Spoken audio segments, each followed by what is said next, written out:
So as the election draws ever closer, controversy and Donald Trump are becoming pretty much synonymous. The latest controversy broke out on Monday at the Arlington National Cemetery. Now, Trump was participating in an event to mark the third anniversary of a deadly attack on US troops in Afghanistan as its forces withdrew from the country. The visit, which was intended to draw attention to the very chaotic American withdrawal from Afghanistan in 2021 under Joe Biden, reportedly turned into an altercation. The row broke out after a cemetery official reportedly tried to prevent Trump staffers from filming and photographing in a section where recent American casualties are buried. Now, the area of the cemetery is in fact called Section 60. And Trump's campaign staff allegedly verbally abused and pushed the official aside as he tried preventing them from entering Section 60. Now, taking to his social media site Truth Social, Trump shared a statement from the family members of the fallen soldiers expressing their approval. But according to a statement from the Arlington National Cemetery, federal law prohibits political campaigning or election-related activities within the Army's national military cemeteries. However, Trump's campaign spokesperson has rejected reports of a physical altercation ever taking place. Instead, he claims that a person suffering from some kind of a mental health issue tried to block Team Trump members. Now, interestingly, the Trump campaign has declined to make that footage immediately available. However, the Arlington National Cemetery has said that it can confirm that there was indeed an incident and a report has been filed. Meanwhile, Trump's running mate J.D. Vance also got embroiled in the Arlington Cemetery controversy on Wednesday. This after he said that Harris can in fact go to hell for her cemetery criticism. Interestingly, Kamala Harris had not issued any criticism over the controversy.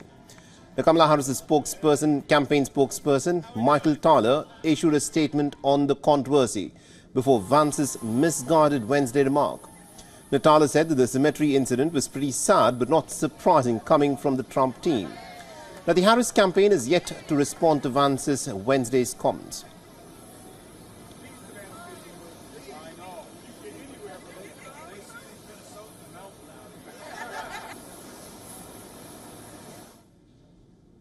All right, now to give us more perspective in terms of what is happening at this moment in American politics, we're being joined by Professor Henry Brady, who's a professor of political science and public policy at the University of California, Berkeley. And Professor is joining us on the broadcast at this moment.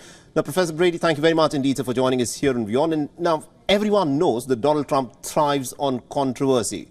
But considering what has happened at the Arlington National Cemetery, where he was trying to make a film of something that was objected to, there was a reported altercation. The video of this is, of course, not available. Do you think this is the kind of controversy that actually helps Trump, or does it actually go on to go against the Trump campaign? Well, that's one of the big questions right now. For years, Donald Trump has thrived on controversy, no matter how negative or positive. It now seems like some of the negative controversy is coming back and actually hurting him.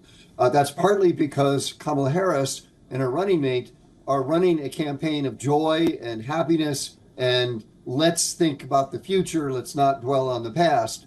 And it seems like somehow that is really causing Mr. Trump troubles and creating difficulties for him in capitalizing as he has on the past on controversy. Now, Kamala Harris herself has been campaigning in the state of Georgia.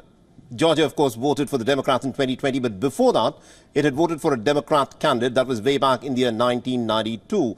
And it has got a substantial number of black people who reside in the state of Georgia. Do you think Kamala Harris is actually hitting the right chords so that the Democrats can win Georgia again? Well, I think it's possible. And I think that's what's most extraordinary about the last 4 or 5 weeks in American politics is we've gone from a situation where it looked like Joe Biden, the incumbent president, was going to lose for sure to Donald Trump by quite a bit. And then suddenly we had a change of candidate. And then suddenly the popular vote polling for the presidency switched dramatically in favor of Kamala Harris, so that she's now 2 or 3 percentage points ahead, whereas Biden was 2 or 3 percentage points behind. Now, the popular vote doesn't decide things. Correct. What decides things in America is what's called the electoral count, which is votes assigned to each state. And Georgia is one of those states, and it has been a crucial, what we call a swing state.